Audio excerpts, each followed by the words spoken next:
Hello friend, नमस्कार। एक बार फिर से आप सभी का हमारे यूट्यूब चैनल पे स्वागत है। साथियों, आज हम आपको इस वीडियो में बताएंगे कि कारक किसे कहते हैं, कारक की परिभाषा क्या होती है और कारक कितनी प्रकार के होते हैं। इसकी पूरी डिटेल हम आपको इस वीडियो में बताने वाले हैं। तो चलिए हम वीडियो को शुरू करते हैं। दोस्तों, सबसे पहले हम जानते हैं कि कारक की परिभाषा क्या होती है। कारक किसे कहते हैं? कारक यानी क्रियान्वयत्वम कारकत्वम, अर्थात कार्य करने वालों को हम कारक कहते हैं। क्या कहते हैं? कार्य करने वाले को हम कारक कहते हैं। जैसे राम जाता है, इसमें राम क्या है? राम कारक है, लेकिन राम क्या कर रहा है? राम जो है जाने का कार्य कर रहा है, इसलिए राम क्या है? राम कारक है। यानी कार्य करने वाले को ही हम क्या कहते हैं? कारक कहते हैं, यानी क्रियान्वयत्वम कारकत्वम। ठीक है। अब हम जानते हैं कि कारक कितनी प्रकार के होते हैं। दोस्तों, जो कारक होते हैं वह मुख्य रूप से 6 प्रकार के होते हैं। ठीक है। जो कारक होते हैं वह मुख्य रूप से 6 प्रकार के होते हैं। इनकी पहचान भी हमने आपको यहाँ पे दिखाया। जैसे कर्ता कारक की पहचान है, कर्ता कारक ने, कर्म कारक को, कारण कारक से द्वारा, संप्रदान कारक को के लिए, और अपादान कारक से, अधिकरण कारक में पर। और दोस्तों, यहाँ पर एक होता है आपका संबोधन कारक, और कहीं कहीं पर आपको संबंध कारक भी क्या किया गया है? पढ़ाया गया है। ठीक है। लेकिन यहाँ पर हमने केवल आपको कारक के 6 मुख्य भेद ही आपको यहाँ पे बताया है। तो छोटी सी जानकारी यदि आपको हमारी अच्छी लगी तो लाइक और शेयर जरूर कीजिएगा। सबसे पहले हम जानते हैं साथियों कि कर्ता कारक की परिभाषा क्या होती है। कर्ता कारक यानी क्रियान्वयत्वम कारकत्वम, अर्थात जो कार्य करने के लिए स्वतंत्र होता है उसे हम कर्ता कारक कहते हैं। क्या कहते हैं? जो कार्य करने के लिए स्वतंत्र होता है उसे हम कर्ता कारक कहते हैं, यानी क्रियान्वयत्वम कारकत्वम। ठीक है। इसमें साथियों प्रथम विभक्त का प्रयोग किया जाता है, यानी जो कर्ता कारक होता है उसमें प्रथम विभक्त का प्रयोग किया जाता है। ठीक है। इसकी पहचान है साथियों, कर्ता की जो पहचान वह ने है। क्या है? ने। ठीक है। जैसे देखिए यहाँ पे दिया है, मोहन जाता है। मोहन क्या करता है? मोहन जा रहा है, इसलिए मोहन क्या हो गया? मोहन कर्ता कारक है। इसी प्रकार राम खाता है। कौन खाता है? राम खाता है, इसलिए राम क्या है? राम जो है कर्ता कारक है। इसी प्रकार और भी इसके बहुत सारे उदाहरण हैं। ठीक है। जैसे सोहन विद्यालय जाता है, और भी बहुत सारे कर्ता कारक के उदाहरण हैं। ठीक है। कर्म कारक साथियों, कर्म कारक किसे कहते हैं? यानी कर्ता द्वारा किए गए क्रिया का जिस पर प्रभाव पड़ता है उसे हम कर्म कारक कहते हैं। यानी कर्ता द्वारा किए गए क्रिया का जिस पर प्रभाव पड़ता है साथियों उसे हम कर्म कारक कहते हैं। ठीक है। कर्म कारक में क्या होता है साथियों? कर्म कारक में द्वितीय विभक्ति का प्रयोग किया जाता है, यानी जो आपका कर्म कारक होता है इसमें द्वितीय विभक्ति का प्रयोग किया जाता है। जैसे देखिए साथियों, यहाँ पे आपको उदाहरण दिया है कि राम विद्यालय जाता है। ठीक है। गीता स्कूल जाती है। ठीक है। आज इस प्रकार से जो उदाहरण होंगे साथियों वह क्या होंगे? वह कर्म कारक के उदाहरण होंगे। ठीक है। क्या होंगे? यानी कर्ता द्वारा, ठीक है, कर्ता द्वारा क्रिया का प्रभाव जिस पर पड़ता है, ठीक है, उससे हम क्या कहते हैं? उसे कर्म कारक कहते हैं। ठीक है। करण कारक तो आप जानते हैं, करण कारक आप किसे कहते हैं? यानी जिसके द्वारा कार्य सिद्ध होता है। क्या होता है? जिसके द्वारा साथियों कार्य सिद्ध होता है उसे हम करण कारक कहते हैं। क्या कहते हैं? करण कारक कहते हैं। यानी कहने का मतलब यह दोस्तों कि जिसके द्वारा कोई भी कार्य हो, जिसके द्वारा कार्य सिद्ध होता है उसे हम करण कारक कहते हैं। जैसे हम उदाहरण के माध्यम से यहाँ पे समझते हैं। और इसमें दोस्तों क्या होता है? इसमें तृतीय विभक्ति का प्रयोग होता है। किसका प्रयोग होता है?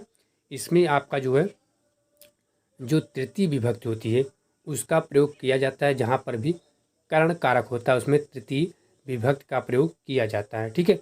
जैसे साथियों देखिए यहाँ पे उदाहरण दिया है, इस उदाहरण के माध्यम से आप समझ सकते हैं कि जो गीता है, गीता रेलगाड़ी से दिल्ली जाती है। क्या दिया है?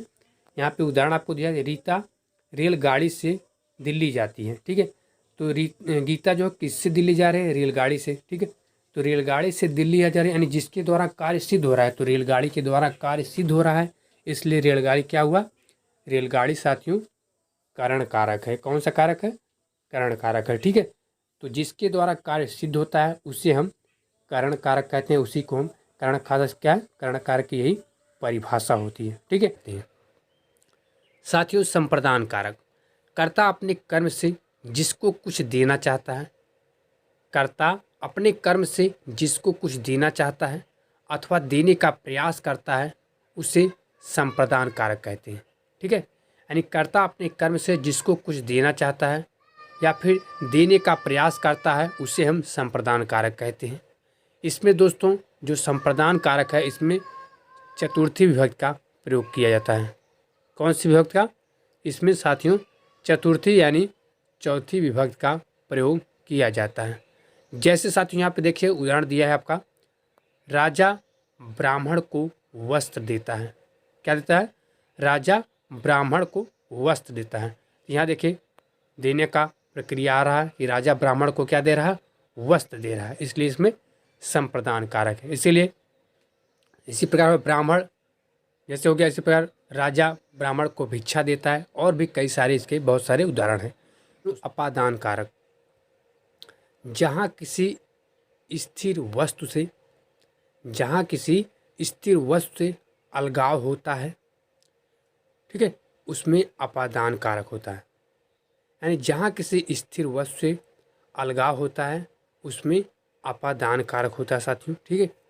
यही इसकी परिभाषा है। जैसे देखिए यहाँ पे उदाहरण आपको दिया है, उदाहरण के माध्यम से आप समझ सकते हैं। और इसमें साथियों पंचमी विभक्ति का प्रयोग किया जाता है। किसका प्रयोग किया जाता है?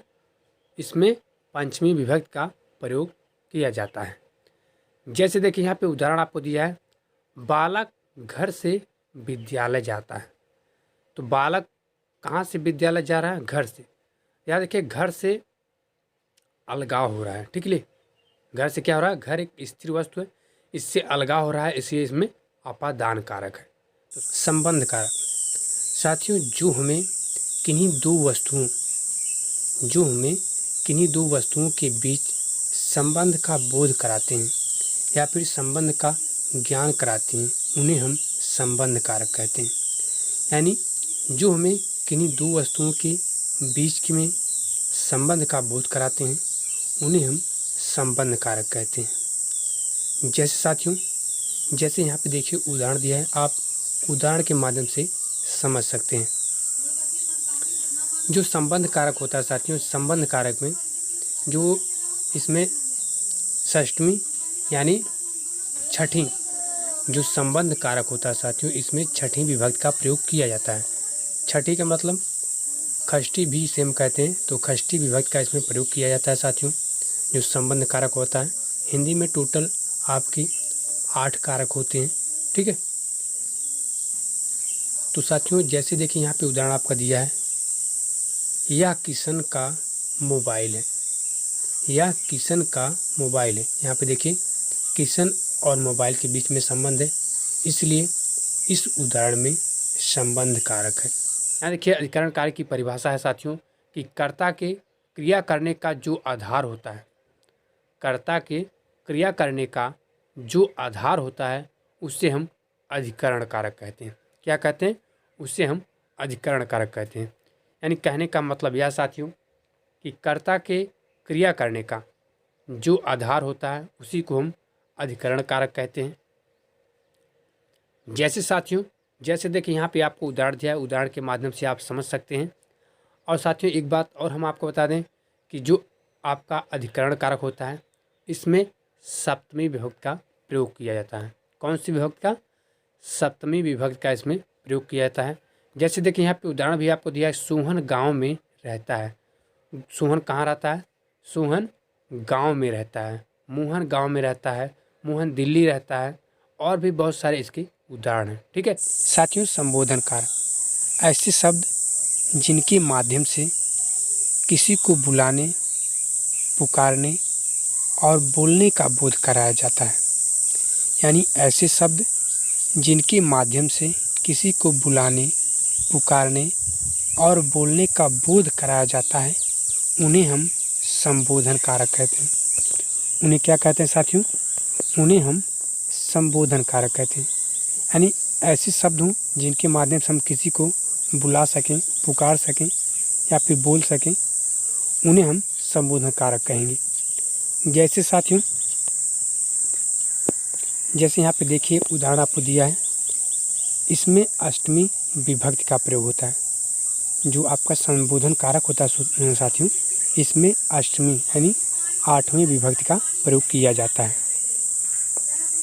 जैसे देखिए यहाँ पे उदाहरण आपको दिया है, हे भगवान मेरे साथ ऐसा क्यों होता है, या फिर हे भगवान मेरे साथ ऐसा क्यों किया।